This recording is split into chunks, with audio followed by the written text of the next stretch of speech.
يا صاحب الزمان، يا صاحب الزمان، لبيك يا إمام يا إمام يا إمامي. بسم الله الرحمن الرحيم. الحمد لله رب العالمين، والصلاة والسلام على إمام الأنبياء وسيد المرسلين أبي القاسم محمد. اللهم صل على محمد وآل محمد وآله الطيبين الطاهرين المعصومين وصحبه الأوفياء المنتجبين. اللهم عجل لوليك الفرج والعافية والناصر، واجعلنا من خير أعوانه وأنصاره والمستشهدين بين يديه. نرفع أسمى آيات التعازي والمواساة إلى سيد المرسلين محمد، وإلى سيدة نساء العالمين، وإلى مولانا أمير المؤمنين، وإلى سائر الأئمة المعصومين. صلوا على محمد وآل محمد. اللهم صل على محمد وآل محمد.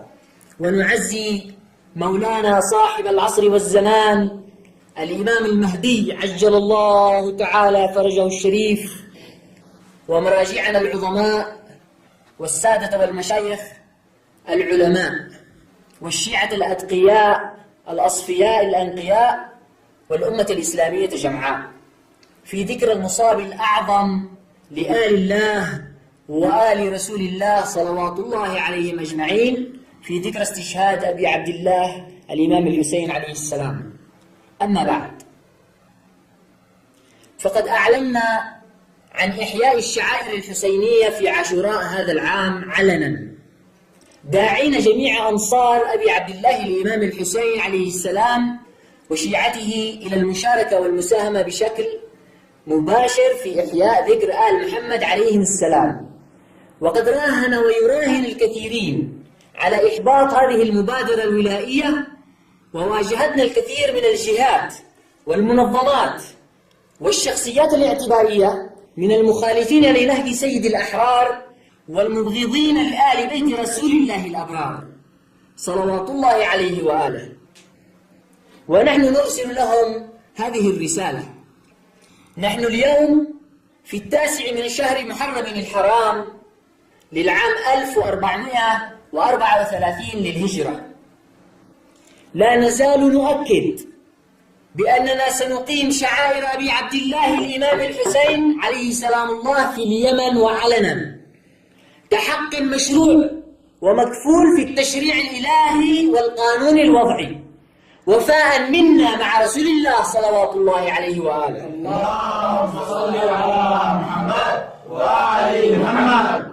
حين دعا المؤمنين لنصرة راية الإمام الحسين عليه السلام، وتلبية منا لنداء الاستنصار الذي أطلقه أبي عبد الله الإمام الحسين عليه السلام، أرواحنا له الفداء في كربلاء، وتصديقا وبرا بقسم السيدة المكرمة كعبة المصائب الطاهرة المطهرة المعصومة السيدة زينب بنت علي عليهما سلام الله، حين صرخت في وجه الطاغية يزيد عليه لعائن الله وقالت: ولئن اتخذتنا مغنما أتجد بنا وشيكا مغرما، حين لا تجد إلا ما قدمت يداك وما ربك بظلام للعبيد، وإلى الله المشتكى وعليه المعول، فكد كيدك واسع سعيك وناصب جهدك، فوالله لا تمحو ذكرنا ولا تميت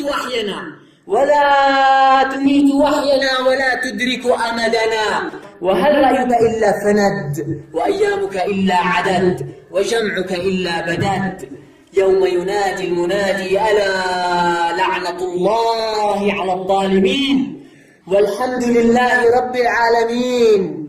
والحمد لله رب العالمين الذي ختم لأولنا بالسعادة والمغفرة ولآخرنا بالشهادة والرحمة، ونسأل الله أن يكمل لهم الثواب ويوجد لهم المزيد ويحسن علينا الخلافة، إنه رحيم ودود. حسبنا الله ونعم الوكيل، والسلام على من اتبع الهدى. صلوا على محمد وآله.